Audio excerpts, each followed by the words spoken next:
Hello and welcome back to Karma Stories. I'm Rob and I hope you are having a wonderful day today. Today I have some stories for you from the Stories About Kevin subreddit, where the main character has two brain cells and they're both in a fight to the death for third place. Before we start today, just a quick reminder to join the Karma Stories Discord. It's completely free and it's the place on the internet where I hang out and talk with fans of Karma Stories. So if you want to have a chat with me and my perpetually online self, join up to the Discord at the top link in the description down below. Alright, let's get into the stories. It's time. Let's jump right in. This story comes to us from Tramming02, Kevin, the real estate agent. Kevin was a real estate agent. My family wanted to sell a house and had been in the business years earlier, but none of us currently had a license. Hence, we needed an agent. The house was very strange. It had a massive function room with different walls, one fully glass, one in flock wallpaper, and a third in mirror tiles. A small concealed room in the roof space, an electronics panel in the master bedroom, which connected to a speaker and microphone in the drive-in garage. Nothing sinister, just strange. It eventually went to an overjoyed buyer from the same ethnic group who'd made it. Maybe that's how they liked their housing. A la Bond villain headquarters. This brings us around to Kevin, the real estate agent. Kevin was a little man who dressed boldly in the style of a couple of decades previously. Possibly he liked the aesthetic or simply shopped out of opportunity shops. Kevin was duly set up with a contract specifying his commission and obligations. He soon after demonstrated his first flaw, a near fatal inability to understand the concept of boundaries. Kevin felt free to invite himself and any prospective buyers around with zero warning. As in, he would try to bring a stranger into this inhabited house on a whim. The first time he did so, both the inhabitants and the prospective buyers were visibly put out by this unprofessional arrangement, so I had a quiet word with him, impressing upon him the importance of contacting us before a sales visit. He professed to understand. Kevin then called us about such a visit. He hung up and then rang the doorbell. He had rung us, client in tow, from the front veranda, like that was any better. Kevin then found a buyer and sold the weird house, all power to him. And please don't ever call or visit again. Kevin then contacted us about his payment. Kevin had had his commission, but he felt he deserved it plus money. We explained to Kevin that there was no plus money. Kevin then filed a lawsuit against us for his plus money. As matters escalated, we gathered Kevin had either exclusively sued people stupider than he, or simply the threat of a legal action had gotten him what he wanted. Perry Mason, he was not. So we filed a countersuit, saying he also didn't deserve the commission and to give it back. Kevin was perturbed at this turn of events and called us the day before the trial, saying we should come to his office and he'd remind us about the whole plus money. We demurred as we were going to see him in court. We showed he didn't. Cases were dismissed. Some years later, we encountered Kevin loitering in front of the local brothel. Perhaps he was seeking his plus money there. Jumping down to the comments on this one, we have one from a user called Irish Spice. It says, how did he get and hold the real estate job in the first place? Also, how can he function at anything in life? Puzzles. Some people are just puzzles with a piece missing. Opie responded and said, it was his own agency, no other salespeople and no overhead. At a guess, he dealt with marginal people, desperate types and migrants, and probably had a link with a migration agent to funnel work to him. Which is why I gather he was used to getting his own way. And if he decided he wanted plus money, he would intimidate clients into paying over his own commission. A common scam is to make the seller pay the advertising costs. We made sure the agent was contracted to do that. He should have noted that before he tried to sue for his ambit demand. Getting sued in turn seemed to be shocking to him, as if he'd never considered that the courts work both ways. So am I understanding this one correctly, that the agent got their commission for selling the house, but then they wanted extra money, like a tip or something, to cover the advertising costs? What's up with that? Now, I want to go back to the description of the Kevin in this one where they said, They wore clothes from a few decades back. I've gotta say, my real estate agent that we used to buy our house over 10 years ago now had the most epic, bright white 80s rocker hair I've ever seen. Like, if this guy took off the suit and put on some leathers, I would completely mistake him for somebody who was in an 80s hairband.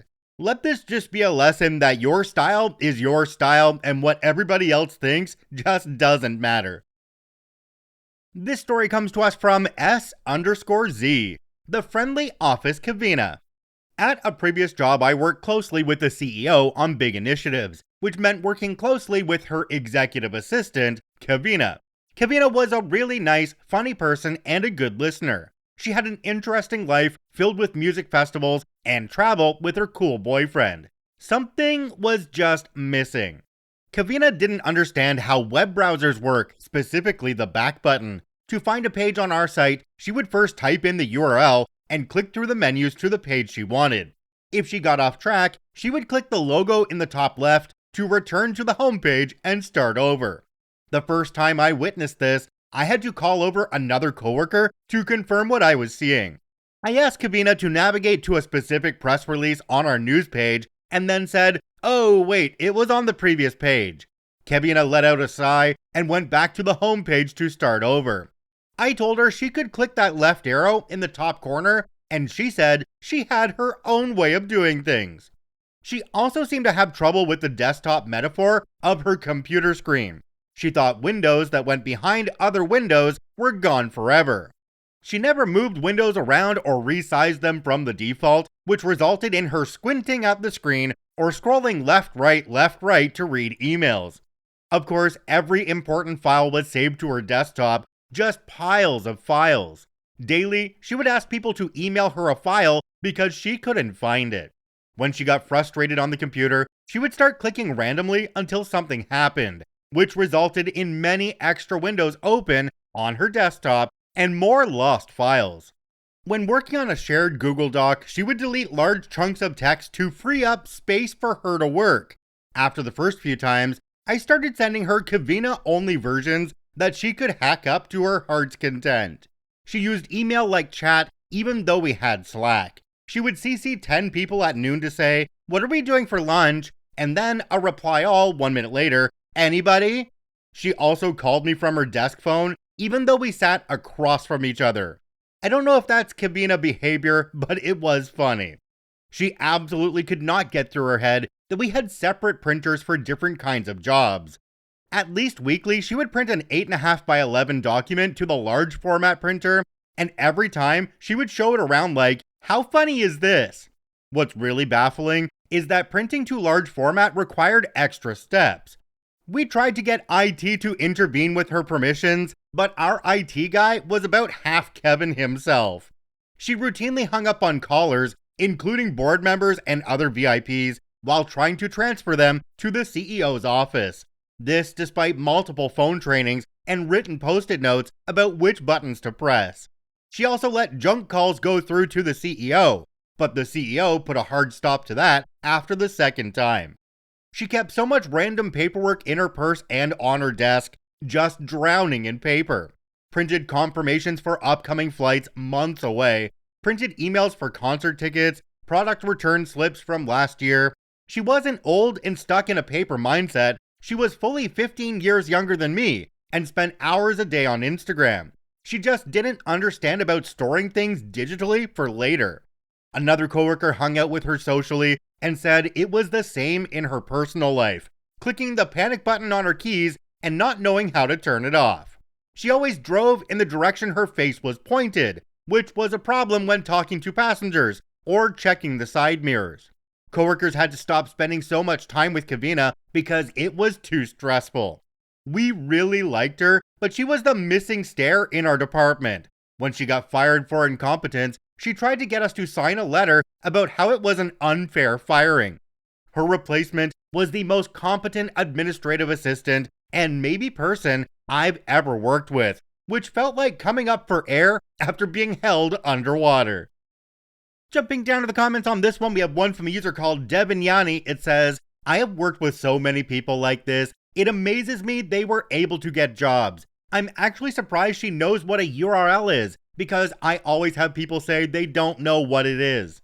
A lot of people don't know what bookmarks are either. It's so exhausting.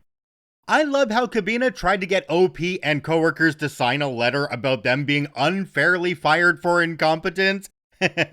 No, that's something that should have been done a very long time ago. OP should have just asked Kavina if they could actually sign their termination letter, just to give it some extra endorsement. This story comes to us from Most Moist Aardvark. Ew. My best friend is marrying a Kevin.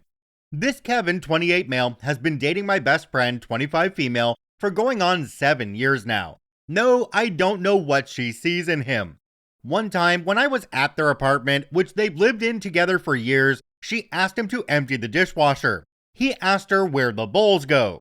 When she asked Kevin to feed their dog, that they've had for 5 years, he asked her where the dog food is. It's in a 20-gallon bag in their pantry. You can't miss it. She's been asking Kevin for years to propose to her. She picked out the ring, his parents paid for it, and she told him when to give it to her. Once she asked Kevin to take out their dog to pee, and he said he couldn't do it alone. He is 28 years old. The dog is a sweet baby who likes naps and belly rubs. When she had the flu, she asked Kevin to make her pasta. Kevin said that he can't make pasta. She asked him to make her toast instead. Kevin also can't make toast. Kevin's primary chore in their shared apartment is to take out the recycling. Their living room is half full of months worth of recycling. It stinks too, because Kevin thinks dirty pizza boxes can be recycled. Once I asked Kevin and my friend out for drinks for Christmas. Kevin only cheersed my friend's glass because I'm too scary. Once, Kevin ordered a $24 cocktail at a fancy bar. He didn't like it. He pouted about it the whole night and ruined my friend's birthday party. One time at my birthday party, we went wine tasting as planned weeks in advance. Kevin pouted in the car the whole time and stressed my best friend out because he doesn't like wine. Kevin and my friend are having a black tie wedding. She's wearing a $3,000 traditional white wedding dress. Kevin plans to wear his Converse high tops. Jumping down to the comments on this one, we have one from a user called Stress Relieving Poo. It says, yeah, and when they get married, he will forget their anniversary. When they have kids, he won't know how to change diapers, get up for midnight feeding, feed, bathe, clothe, at any time, at any stage. Any plans will be made and executed by your friend. He will never make any effort. This goes from planning a meal to planning a vacation. Zero help and support from this guy. Tell your friend to get out now. Maybe she sees it, but she's waiting for someone else to validate it. Does anybody else see this Kevin as a man-child who has had everything given to them throughout the course of their life? OP was asked in the comments why they hadn't staged an intervention with their friend yet, because this is only going to get worse, and they said they've tried many times, but she just loves him so much. So I did a bit more detective work onto OP's answers to other questions in the comments, and I found out that his parents are extremely rich. So she's probably playing the long game here just to make sure that she's taken care of in the long run. Oy, could you imagine putting up with that for a very long time just to find out that the parents thought Kevin was so dumb they didn't put him in their will?